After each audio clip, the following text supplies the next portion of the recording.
Senator from Vermont. I understand that the way the process has been developed, it is impossible to delay the votes that are going to take place. And if that were not the case, that is certainly what I would do, because I think it is important that the American people fully understand what is being voted on today.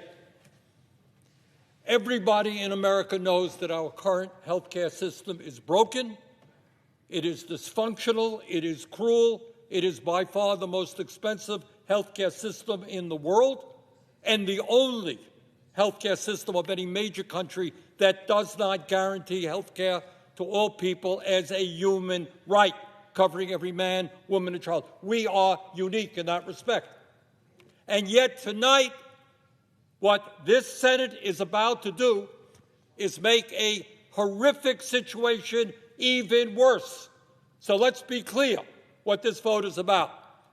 If this vote succeeds, over 20 million Americans are going to see at least a doubling in their premiums in the Affordable Care Act.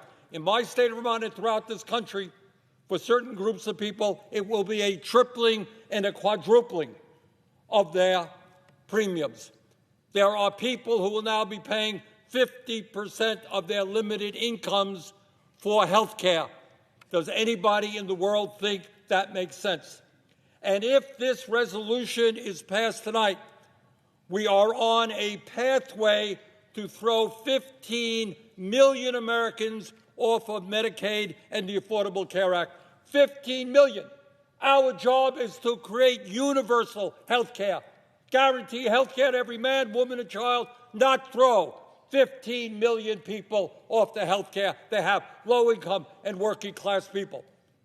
And my friends, know what you are voting on. Studies are out there that when you throw 15 million people off of health care, some 50,000 of our fellow Americans will die unnecessarily every single year. Anyone think that's funny? Something to laugh at? Something to just go past? I don't. 50,000 Americans die unnecessarily. Now, I know as part of this resolution that the majority leader is going to say, well, Democrats can put together their own bill, and it'll come to the floor here in the Senate for a vote. As everybody here knows, that is a totally meaningless gesture. You can get 100 votes here in the Senate. Won't mean anything because the House is not going to take it up, and the President of the United States certainly will not sign it. So, Mr. President, I hope that anybody here who is thinking of voting for this reconsiders, goes back home and talks to their constituents and asks them what it will mean if their health care premiums are doubled or tripled. Thank you, Mr. President. The Democratic leader. Mr. President, America is in the midst of a Republican-made health care crisis, worse than anything the American people have seen in decades. Republicans have spent the past 10 months dismantling the health care system, skyrocketing costs, and making every day harder for American families. Because of Republicans, Americans are going to suffer immensely as this health care crisis gets worse. Democrats have been fighting to end this crisis over and over again. Democrats have wanted to lower costs, but Republicans fought us every step of the way.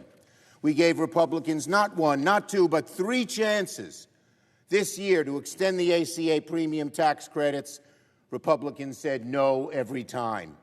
On Friday, we offered Republicans a compromise, a proposal that would extend the ACA tax credits for a year and open up the government at the same time. They once again said no. And when they said no on our compromise, they showed that they are against any health care reform. Instead, they passed the biggest health care cuts in our nation's history just to give tax breaks to billionaires, and even then, they weren't satisfied with merely closing hospitals and community health clinics. They callously did nothing to deal with the looming crisis of ACA credits. Premiums will spike by thousands of dollars a month. Millions will lose insurance. Democrats have sounded the alarm. We have demanded for months to meet with the Republican leadership.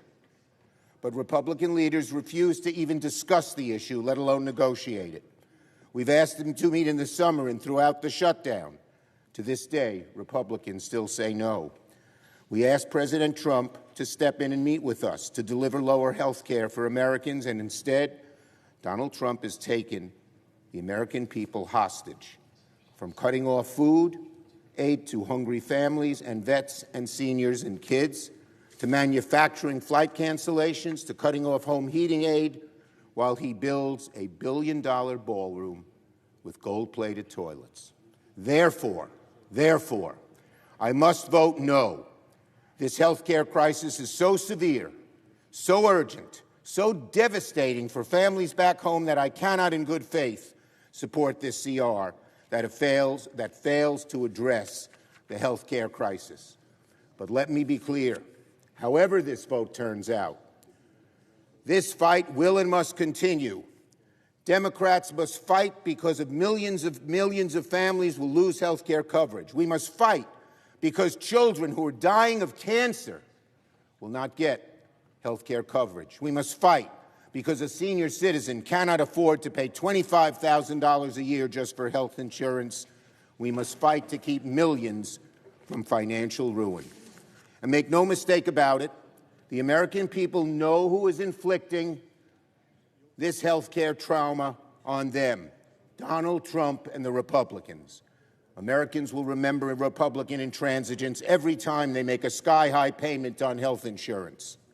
So we are going to fight legislatively, fight back home, fight in the courts, and bring this fight in the elections. Health care costs made a major impact on the 2025 election, and they will certainly have an even greater impact on the 2026 election. So in conclusion, the contrast between the two parties is crystal clear. Republicans are the party hell-bent on taking people's health care away, all to bow to the billionaire elite and special interests. Democrats are united as the party of lower health care costs and improving our health care system. We will not give up this fight.